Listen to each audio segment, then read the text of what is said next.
How's it going, guys? It's your boy Random Tall Guy. We're working on the Jeep again.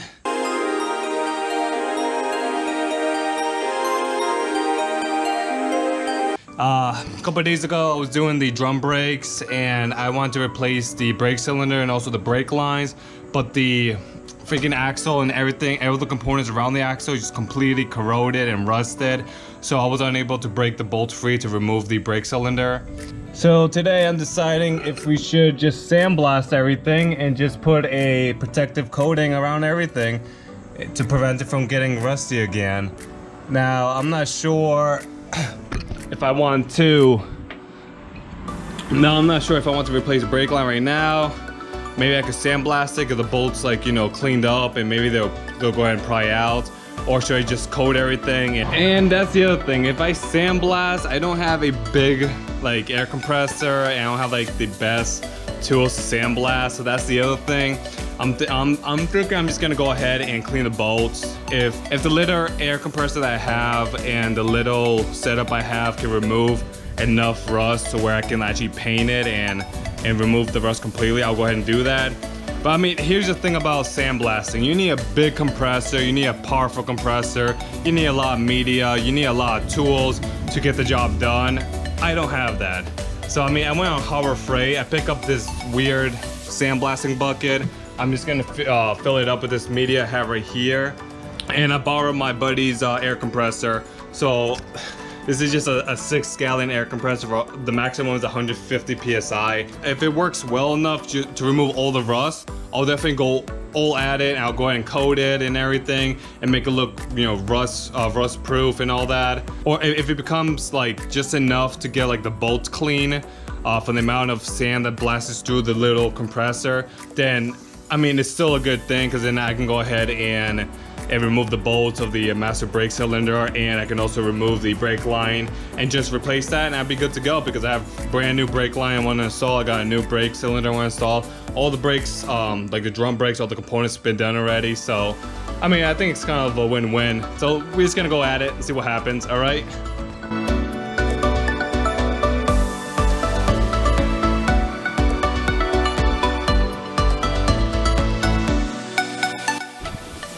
Alright, so I set up the media bucket, or whatever this thing is called.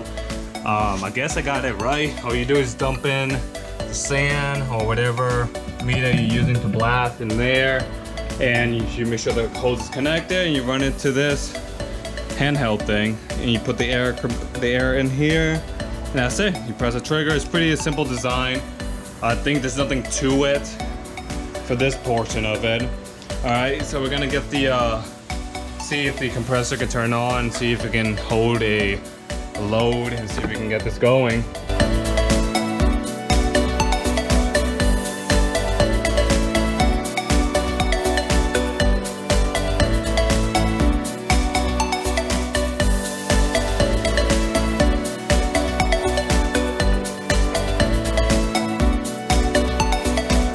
Alright, so I went ahead and connected all the connectors and the hoses and everything, and surprisingly, it shoots.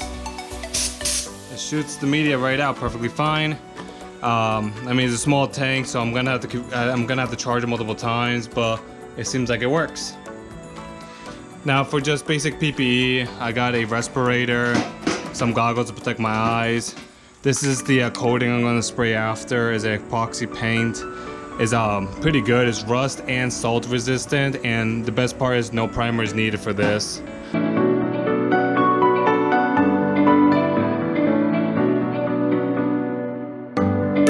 And of course, when you're sandblasting, you always want to wear gloves.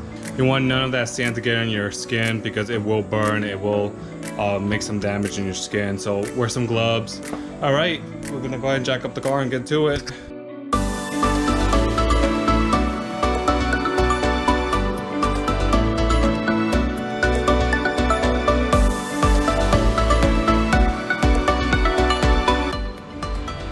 Alright, so we got the car on jack stands. We're gonna go ahead and start spraying and see what comes out. This brake line is pretty disgusting, and I really want to change it. But if I'm doing that, I also want to remove the freaking master cylinder because why not? If I'm already taking out the brake line, why not change that as well? The leaf spring still looks pretty good. All right, let's see if this DIY sandblasting works. I really want to sandblast those bolts so I can see if I can at least get the rust out so I can remove them. And then let's see if I can sandblast this. If I can't, then I'm just gonna coat it and call it a day.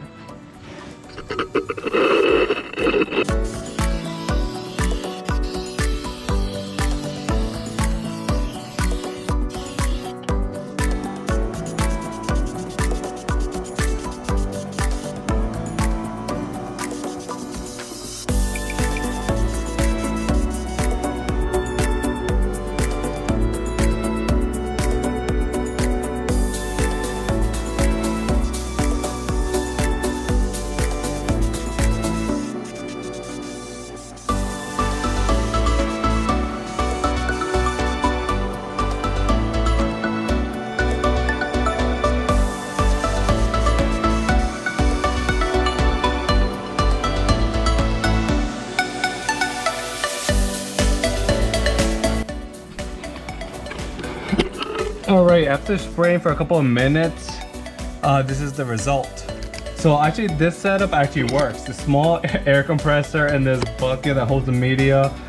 I mean, I was able to see all that gray stuff. That was all baked in like mud, rust, and debris. Now look at it. It's pretty clean. But now let's see if I can remove the bolts.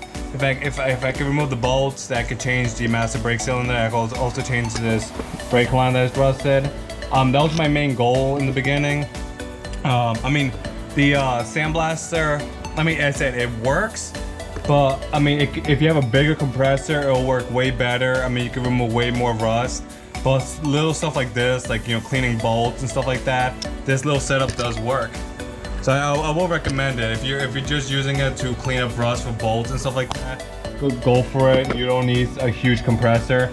Now, if you want, like, you know, clean the whole axle, the whole leaf spring, then I recommend getting a bigger compressor. But this actually works. So I'm gonna continue spraying a little more, and then I'm gonna see if I can remove this bolt right here, these two bolts, without stripping it.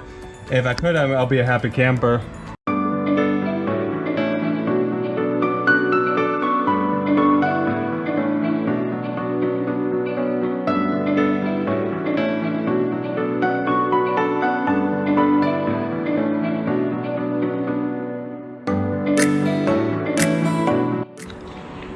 Alright, I used about half of my media. Bucket's about half full.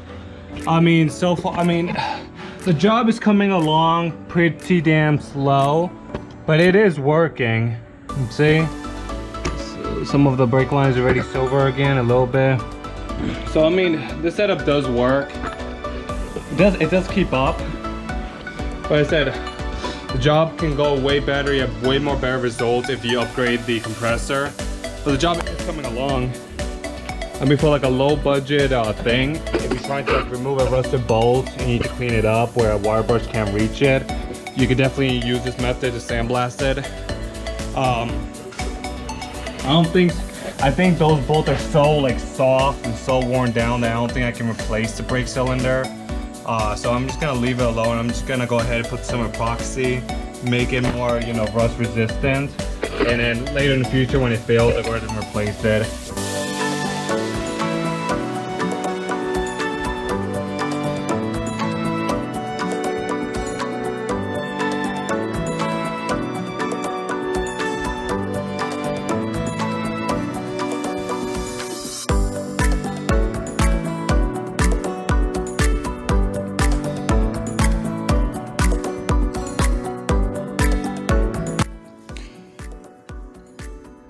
So I went ahead and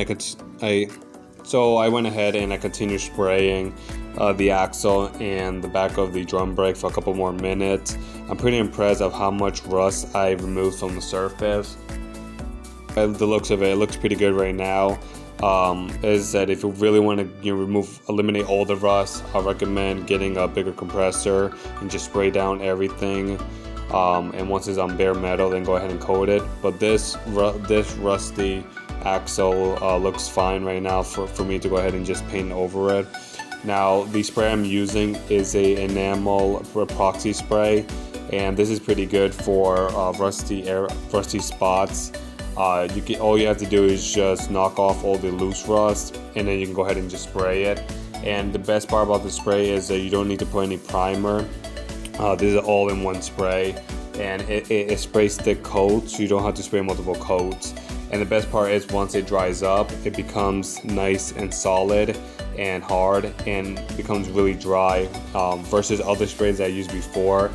Sometimes they leave like a sticky residue, and that sticky residue would trap water and moisture, and eventually it would actually cause more damage to the metal than bare metal alone. So, but this one's pretty awesome. I'll put a link in the description if you want to pick one up.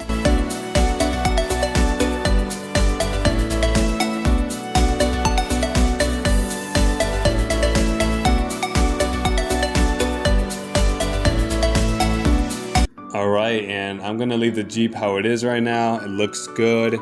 It looks way better than having all that orange, ugly brown rust under. This nice coat of black really makes the Jeep looks prettier if you look at it from a distance.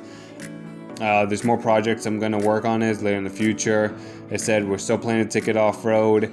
I think we're one step closer to doing that, especially since we seal the bottom so we won't get any water damage.